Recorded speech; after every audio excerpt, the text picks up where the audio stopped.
Okay, Logan, tee us up on a big recruiting weekend. Before heading in, so this is the spring game list, and it continues to grow. It might be like fill up the stadium at this point, but right now there's 71. Before I got on the show, there's 71 visitors that have told us that they will be in attendance for FSU's spring game on April 10th. Three of those being four-star quarterbacks, Nico Markiel, who is a current Florida State quarterback commit, who was just with us. We talked to him this last spring scrimmage, this last weekend.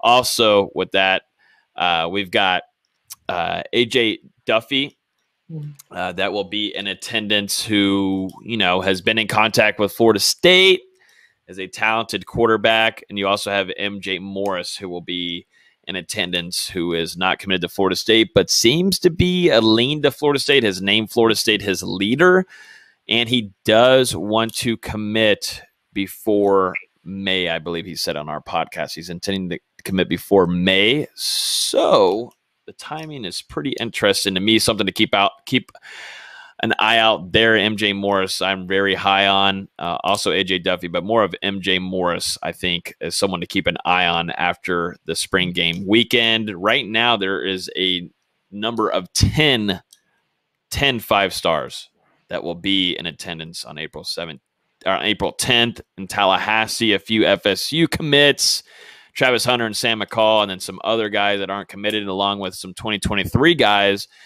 that are now being listed as 5-stars starting today from 247 Sports, which FSU is number 2 behind Texas in the country in the 2023 rankings. Florida State is on a big roll right now in the 2023 recruiting board. It's so extremely early, but it is a good sign that Florida State is in talks with these guys and making relationships. Florida State is number 2 in the country in the 2023 rankings behind Texas. So, a lot of recruiting stuff going on, but the big thing here, 71 right now, 71 recruits, and we still got a week and a half to go before kickoff in Doak Campbell Stadium. So recruiting's picking up, and we'll see. Usually after spring games, there's a few commits here and there. Could Florida State jump into that number 1 rank in the 2023 class after it? Something to keep an eye on. Spring games usually bring in a few recruits to go ahead and say, hey, I want to be a Knoll, so we'll see. And that great class might offset the 6-6 record we might have this season. So, but hold on. Look at 2023, buddy. 2023 class. There you go. Depressed Jason.